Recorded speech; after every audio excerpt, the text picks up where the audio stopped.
part de disciplinari és ètic, és reconfortable, aquí hi ha nens que potser venen i amb el pare se senten diferent que quan estan fora d'aquí.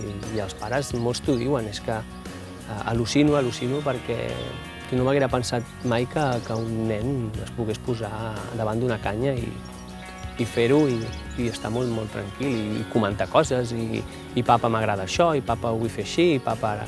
I està molt bé, la veritat és que a nosaltres ens enorgulleix, estem molt contents, sempre marxem molt contents.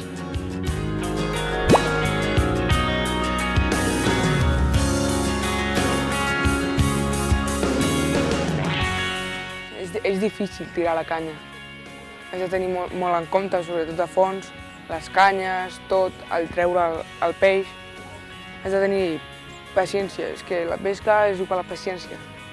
Si et poses molt nerviós, és lògic que no pesquis.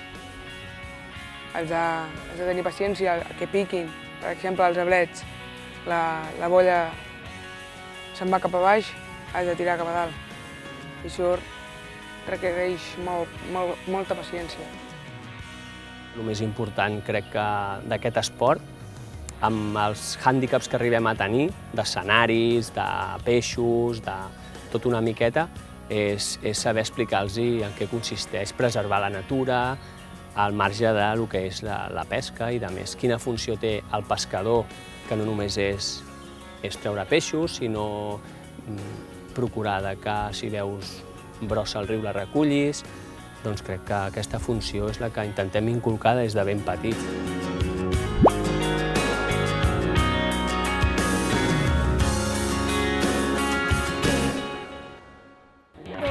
Que és divertit perquè tu passes bé quan tires la canya i això és divertit quan agafes un peix i això de ai, que s'escapa, això. Tens que tindre paciència perquè abans que et piqui tindries que tirar moltes vegades, bueno, n'hi ha vegades que no, que a la primera et piquen, però n'hi ha vegades que et passa tot el dia i has pescat 1 o 0. Quan treuen el peix, això és un moment únic. És el moment més bonic de la pesca. I això jo crec que als meus amics li agradaria molt.